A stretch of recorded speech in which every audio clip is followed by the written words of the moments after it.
Maingod na naman sa inyong tanan, mga igsoon, mga kaigalaan diya sa Davao. O padayon kita sa atong nasugdan tumiyaging adlaw nahanungod sa pagkamapinubsanon, humility.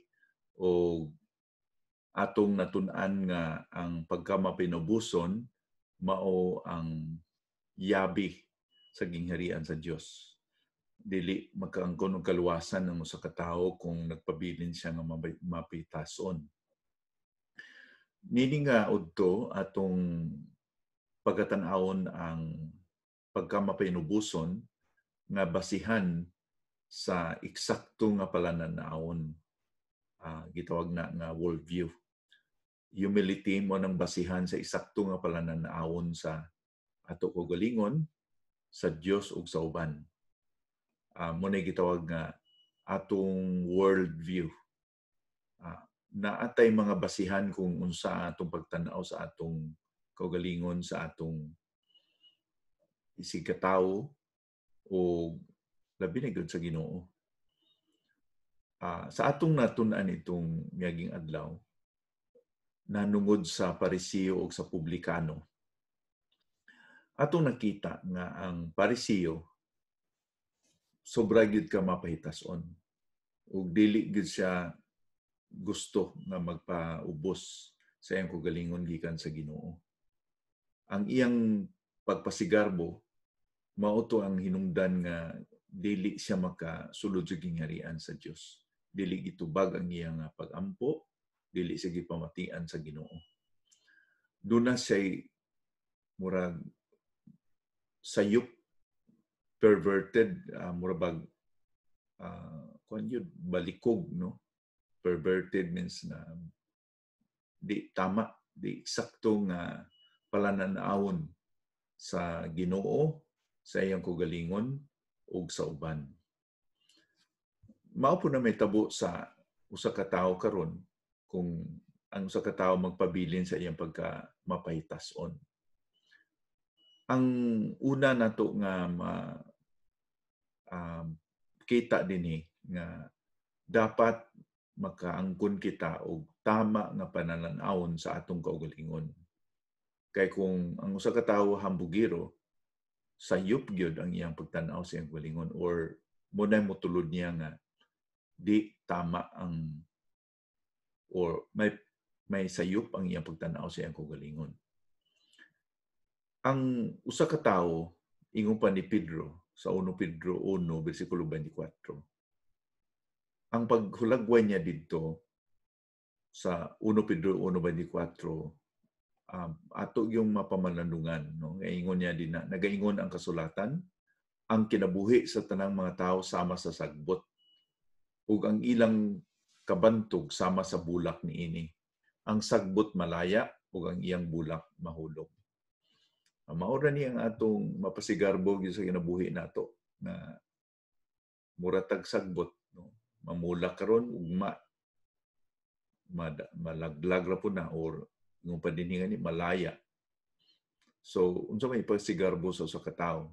So unsa man napatan-aw sa atong kaugalingon ini, di gyud kita magpasigarbo. Ang eksakto nato nga pagtan-aw sa atong kaugalingon nga kita dili magpataas tungod kay ang atong kinabuhi na husa na isama lamang sa walay kwenta nga sagbot. Sa Roma 12 bersikulo 3, unsao man sa tawo pagunahuna ang iyang kaugalingon, pagtan-aw ang iyang kaugalingon. Now, ingon si Pablo, Roma 12:3, ingon nga apostol nga mao ang grasya nga gihatag sa Dios kanako. Sultihan ko kamong tanan nga dili kamo angay magunahuna og labaw kaysa tinuod ninyong kahimtang, kun dili kunahunaon ninyo pag-ayo kung unsa ang inyong mga katakos sumala sa pagtuo nga gihatag sa Dios kaninyo. So dili kita magunahuna nga labaw kita sa atong pagkatao ba nga nang ingon pa dinhi nga labaw ka sa tinuod ninyong kahimtang. Dili pa kita magpalabaw sa atong pagtanaw sa atong kaugalingon. Hunahuna-una nato nga ang atong katakos gihatag lang sa Ginoo, atong mga gasa gihatag lang sa Ginoo. Sa 1 Corinto 4:7, ingon ni Pablo dinhi sa mga taga-Corinto, nganong nagunahuna kamo nga mas maayo gayud kamo kaysa uban? Unsa ang naa kaninyo nga wala magikan sa Dios? Ug kung nagikan man kana sa Dios, nganong ipasigarbo ninyo ang daw sa inyo gayud? Wa kita ipasigarbo kay gigasahan lang kita sa Ginoo, tanan nagikan sa Ginoo. Kaya mao nang gingon ni Pablo dinhi nga so may naa dinyo nga wa nahatag sa Ginoo. So ang atong pagtanaw sa atong galingon nga di kita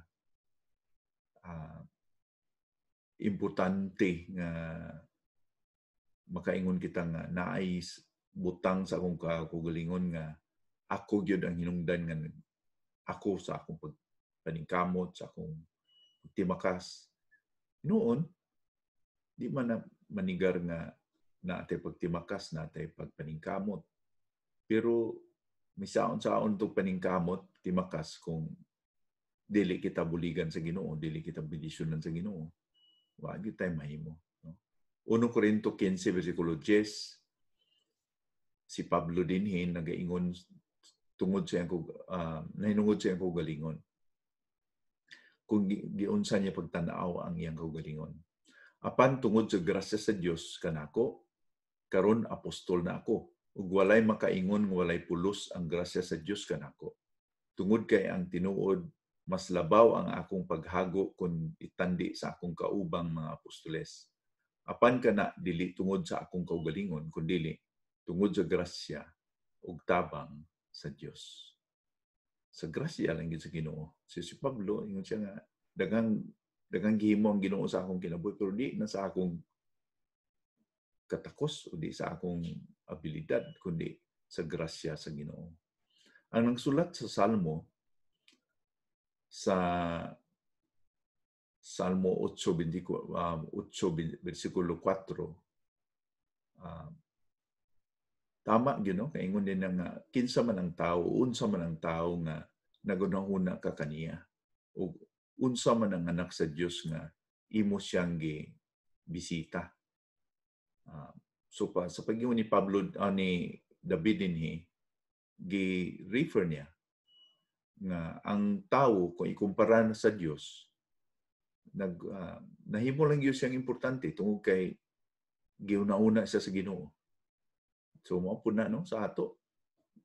Nahimo lang gyud ang importante tungod kay gihigugma ta sa Ginoo, giuna-una ta sa Ginoo.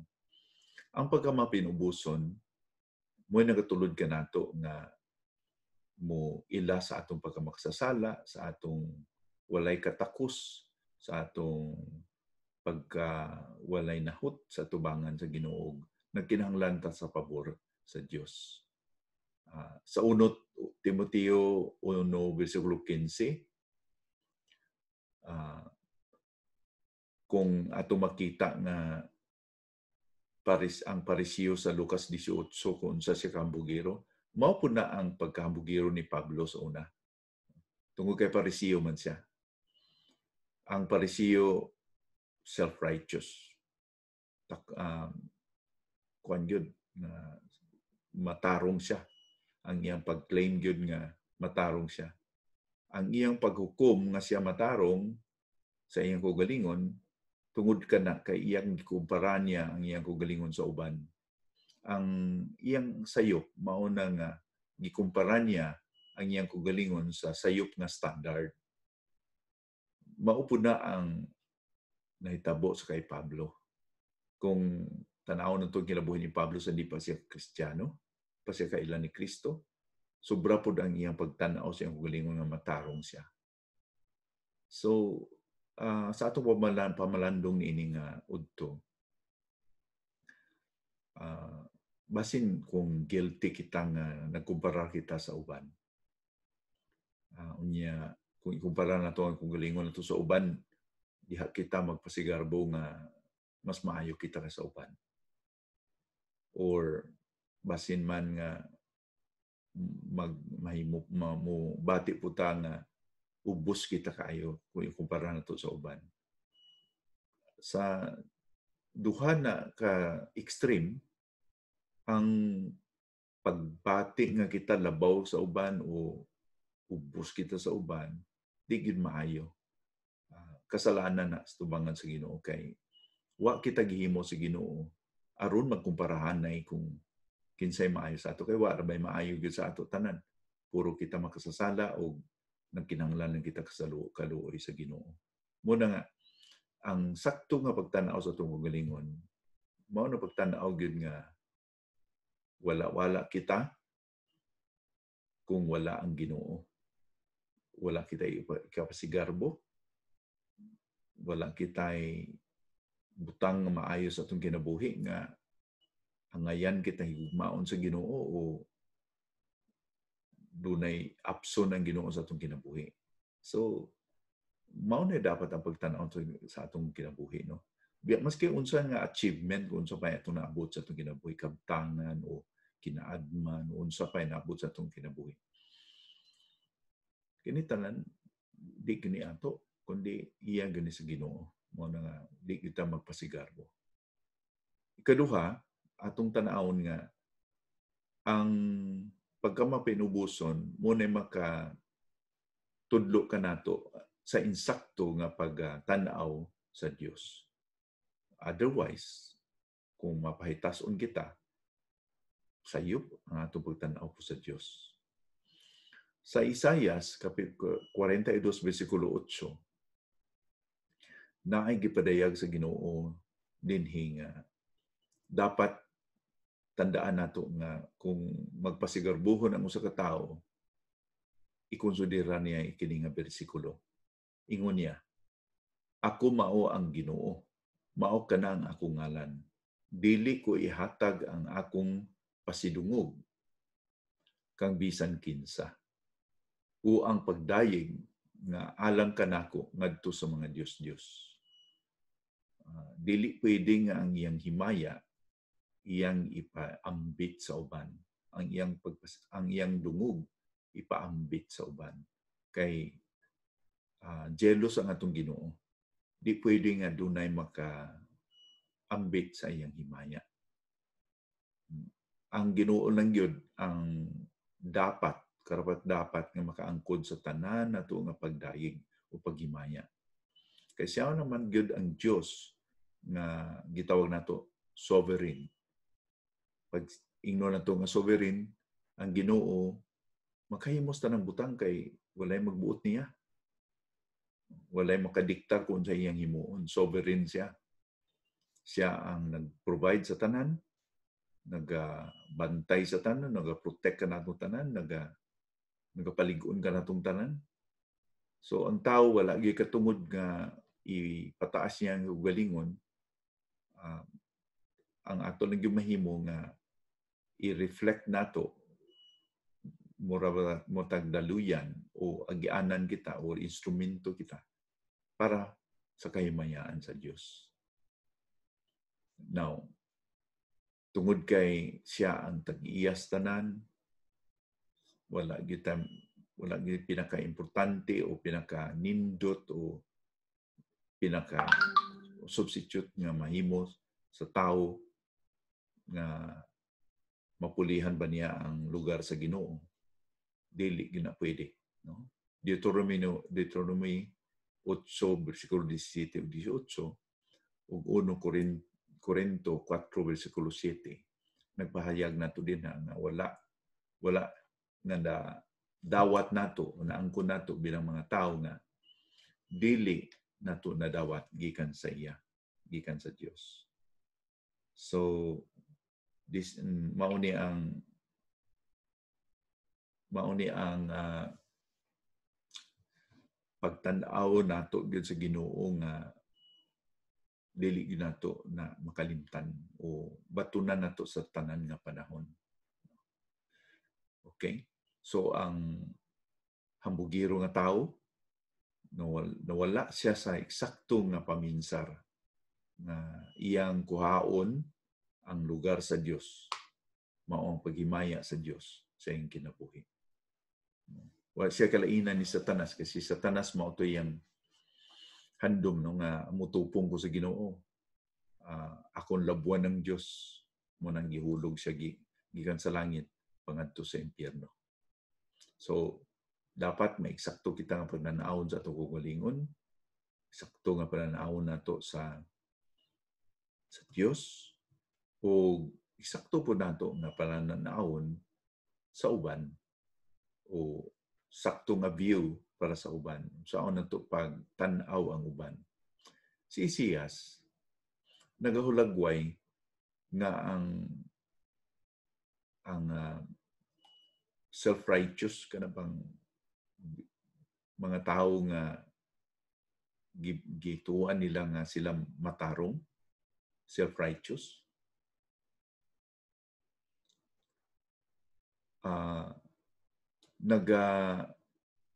Nagpadayag na sila og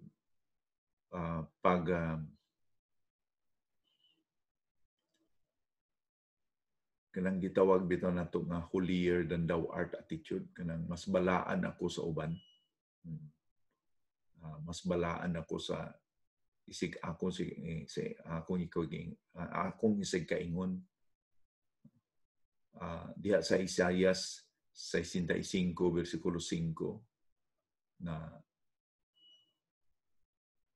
ang ilang giingon nga mas balaan ako sa uban, pero ang Ginoo nagaingon kanila mura mog aso nga sakit kayo sa akong ilong.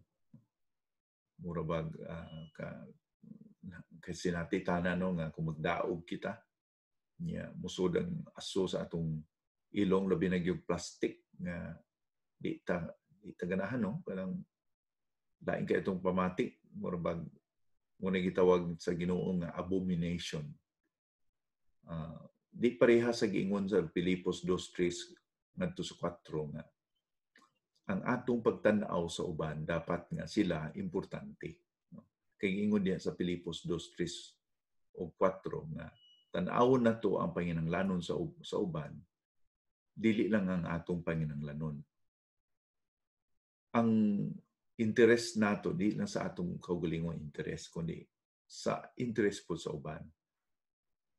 Kining pinabuson nga pamatasan o kinaugalian, mao ni ang hinungdan nga makalantaw kita sa panginahanglanon sa uban. Mao na nga naghimo kitang caring, may ilampuon, may kabalaka kita sa uban. O bisan mo pasaylo kita kung sila man may mga pagkulang sa atong kinabuhi. Ingon din na sa Efeso 4 versikulo 32 nga mahimo kitang malumo sa atong kasing-kasing, mapinasayloon tungod kay gipasaylo kita sa atong Ginoo. No?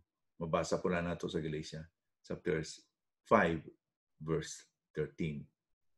Karon kini nga paghigugma nga panubuson nga paghigugma nga nag-care kita, may kabalaka kita sa uban.